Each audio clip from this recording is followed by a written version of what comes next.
안녕하십니까. 경기도 의왕과천의 이소영 의원입니다. 저는 두 가지 말씀을 드리고 싶은데요. 첫 번째는 법사위 관련입니다.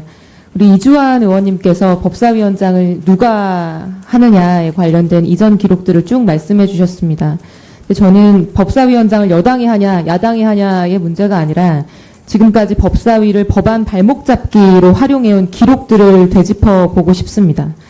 미래통합당 그리고 그 전신인 한나라당과 새누리당이 야당의 법사위로서 법안 발목 잡기 그리고 권한 남용에 이것을 활용했던 사례들이 무수히 많습니다. 17대 국회에서 한나라당 최현희 법사위원장 국가보안법 폐지안에 법사위 상정을 막기 위해서 일방적인 정회와 속개를 반복하다가 이후 상정이 됐지만 논의조차 하지 못하고 자동 폐기가 됐습니다. 17대 한나라당 안상수 의원 법사위원장이었습니다. 참여정부의 사학법 개정안 무력화를 위해 타 상임위에서 회부된 국민연금법, 기초노령연금법, 지방세법, 비정규직법 등 각종 민생법안과 사학법 개혁안의 처리를 지연시켰습니다. 20대 새누리당 권성동 법사위원장께서 강원랜드 취업비리 수사 외압 의혹 제기에 여당의 유감 표명이 있을 때까지 법사위를 열지 않겠다라고 발언하면서 각종 법안을 발목 잡기에 나서셨습니다. 20대 미래통합당 여상규 의원께서 국정감사 현장에서 자신을 비롯한 검찰의 패스트트랙 수사를 하지 말라는 취지의 권한 남용에 가까운 발언을 하시면서 전체 회의를 파행시키고 과거사법, 기초연금법, 미세먼지 특별법 등 타상임위에서 회부된 민생법안 100여 건의 처리를 지연한 바 있습니다.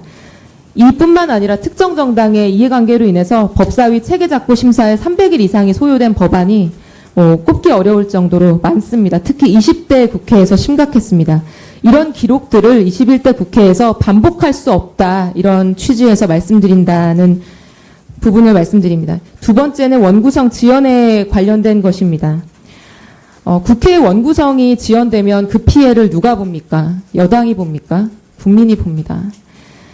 국회법의 임시회 집회일과 의장단 선거, 상임위원장 선거 시기를 법정화한 것이 1994년 14대 국회입니다. 여야 합의로 통과된 국회법이었습니다. 당시의 본회의 회의록을 보면 이렇게 명시되어 있습니다. 국회의 원구성이 지연되는 사례가 없도록 원구성을 위한 각종 집회일과 선거 시기를 법정화한 것이다. 저는 국민이 선출한 입법기관이자 법률가로서 미래통합당이 이러한 국회법 규정을 훈시 규정이니까 지킬 필요가 없다는 입장을 견지하는 것에 대해서 굉장히 심각한 유감을 표합니다. 훈시 규정인지 여부를 떠나서 어느 법이 훈시 규정이냐, 효력 규정이냐, 강행 규정이냐 하는 것은 그 법을 어겼을 때의 법적 효력이 무엇이냐, 무효인 것이냐 등의 여러 가지 효력과 효과를 가지고 구분하는 것일 뿐이고 모든 법률 규정은 준수 의무를 전제로 하는 것입니다. 저는 오히려 이것이 훈시 규정이니까 우리가 지킬 필요가 없다고 얘기하는 미래통합당의 주장이 국민을 오도하는 것이다. 이렇게 말씀을 드립니다. 국민들에게는 법정 기한 하루만 넘겨도 제재를 하고 혜택을 받지 못하게 하면서 어떻게 국가기관이자 입법기관인 국회가 국회법을 무시하면서 안 지켜도 된다 이런 태도를 보이는 것입니까? 저는 국민들께서 용납하실 수 없을 거라고 생각을 합니다. 우리 관행은 관행일 뿐 법 위에 설 수 없습니다. 전주 의원님께서 좋은 관행은 가져가야 된다고 말씀하셨는데 법과 상치되는 관행이 어떻게 좋은 관행일 수 있겠습니까? 미래통합당이 오직 관행을 외치면서 또다시 국회법상의 기한을 늦추고 미루고 일하는 국회의 정상적인 출발을 방해하는 것은 그것이 바로 국민의 총선 민의를 무시하고 자신들이 법 위에 서겠다는 오만이자 위법적인 발상이라고 지적하고 싶습니다. 오늘 이 상임위 정수조정 특별위원회를 두고 여러 언론에서 미래통합당이 원구성을 늦추기 위해 묘안을 짜낸 것이다. 이런 평가를 하고 있습니다.